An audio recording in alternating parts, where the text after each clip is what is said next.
먼저 오늘 복된 성탄절을 맞이하며 구원의 빛으로 오시는 예수 그리스도의 은총이 이곳에 함께 모인 모든 분들과 그 가정 위에 함께 하시기를 기도드립니다.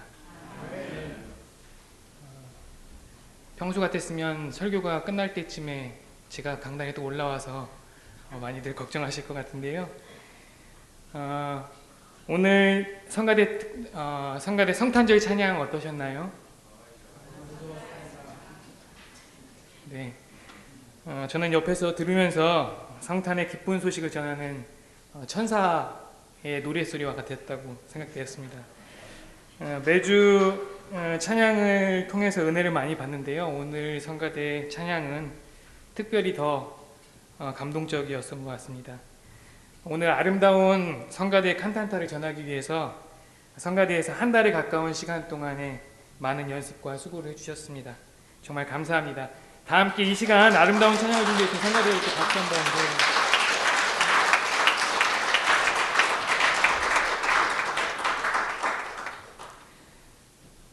보통은 설교 본문이나 제목에 맞춰서 성가를 준비하게 되는데요. 오늘은 제가 성경책을 열어보기도 전에 이미 오래전부터 성가 준비를 하고 계셔서 설교 본문을 성가에 맞춰서 준비하게 되었습니다. 사실 오늘 성탄절 칸탄타의 가사의 내용을 잘 보시면 아시겠지만 찬양 안에 이미 성탄절의 메시지가 다 녹아져 있어서 굳이 따로 설교를 안 해도 되겠다 하는 생각이 듭니다. 그래도 안 할 수 없어서 짧게 하도록 하겠습니다. 오늘 성가대에서 세 곡의 찬양을 불러주셨는데요. 앞서 말씀드린 이 세 곡이 한편의 성탄극을 보여주는 것 같습니다.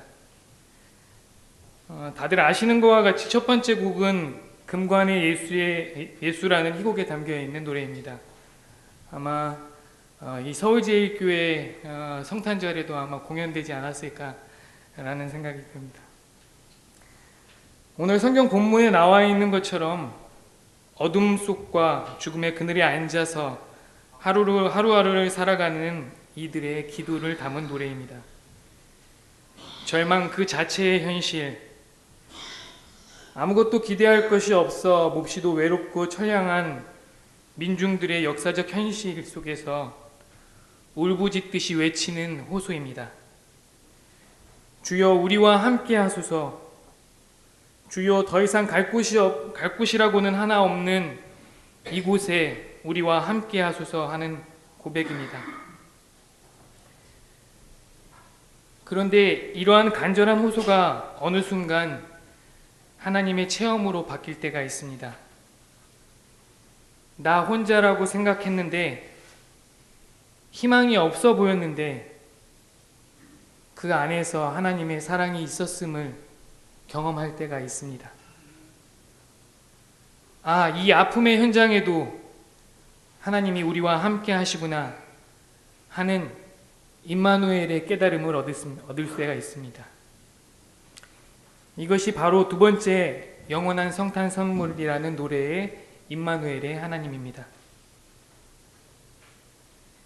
마지막으로 이러한 깨달음은 자신의 삶을 변화시켜서 움직이게 합니다.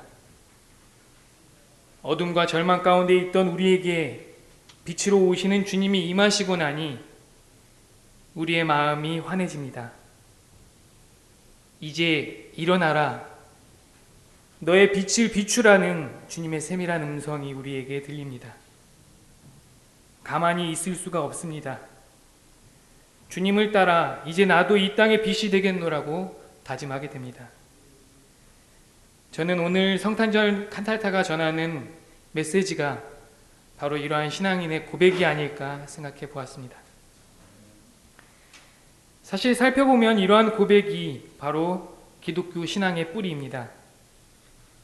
고난의 외침에서 임마누엘의 하나님을 경험하고 또 그로 인해서 구원과 새로운 결단으로 이어지는 과정이 바로 그렇습니다.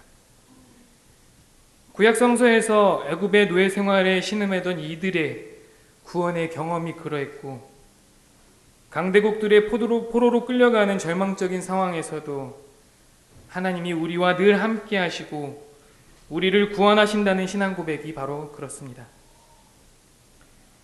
아시리아 제국이 고대 근동 지역에 피로 물들었던 때, 역사의 짙은 어둠이 드리웠던 때, 예언자 이사야는 어둠을 뚫고 임하시는 하늘의 빛을 보고 이렇게 예언합니다. 어둠 속에서 헤매는 백성이 큰 빛을 보았고, 죽음의 그림자가 드리운 땅에 사는 사람들에게 빛이 비쳤다.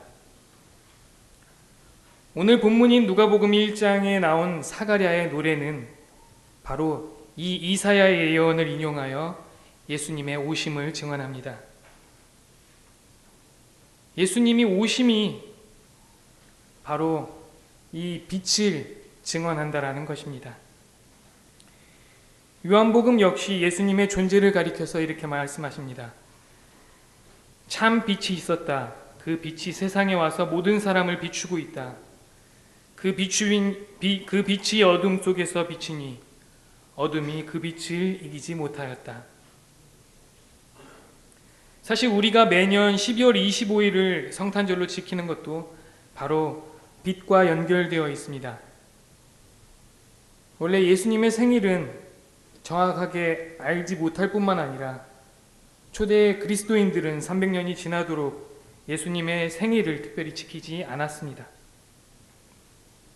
그런데 빛과 어둠이 교차하는 시기에 이제 새로운 빛이 온 세상을 비춘다는 의미에서 성탄절을 빛의 축제와 연결시키기 시작했습니다. 밤이 짧아지고 낮이 길어지는 기점인 이 전통의 축제를 그리스도교의 축제로 바꾸면서 오늘과 같은 성탄절 12월 25일에 드리게 된 것입니다. 칠흑 같은 어둠을 경험해 본 사람은 빛이 얼마나 소중한지를 압니다. 어둠의 경험이 깊을수록 빛의 도래는 감동적입니다. 물론 여기에서 말하는 어둠은 암담함, 불확실함, 무력감, 공포를 뜻하는 은유입니다. 내가 할 수 있는 일이 아무것도 없다고 느낄 때, 한 치 앞도 보이지 않아서 캄캄할 때, 강력한 적들에 의해 속절없이 유린당할 수밖에 없다고 느낄 때, 하나님의 은총은 새벽빛처럼 다가옵니다. 그 빛과 만나는 이들을 사로잡는 것은 기쁨입니다. 기쁨은 내면 깊은 곳에서 솟아나오는 생명의 기운입니다. 그것은 억제하기 어렵습니다. 그 기쁨은 어둠이 빛으로 전환될 때, 절망이 희망으로 바뀔 때 터져 나옵니다. 기쁨은 뭔가 짓눌렸던 영혼을 해방하여 약동하게 만듭니다.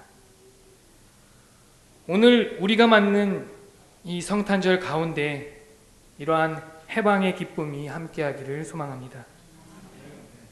해마다 돌아오는 예수님의 생일 맞이가 아니라 어둠으로 가려진 나를 밝히는 기쁨, 어둠에 신음하는 이웃을 밝히는 기쁨, 그 기쁨이 가득한 성탄절이 되기를 소망합니다. 죽음의 그늘이 제 아무리 짙다고 하여도 빛으로 오시는 주님을 이길 수 없습니다. 갈등과 혼돈이 제 아무리 극심하다고 해도 우리를 평화의 길로 인도하시는 주님을 가로막을 수 없습니다. 잠시 구름이 해를 가릴 수는 있지만 아주 없앨 수는 없습니다. 어두운 세상을 가르고 빛으로 오시는 주님, 그 존재 자체가 이미 승리입니다.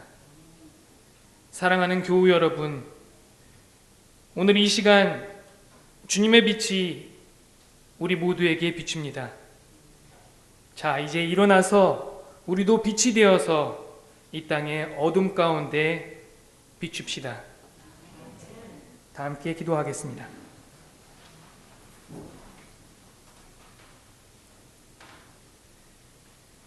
자비하신 하나님, 온 생명을 구원하시는 주님의 사랑에 감사합니다.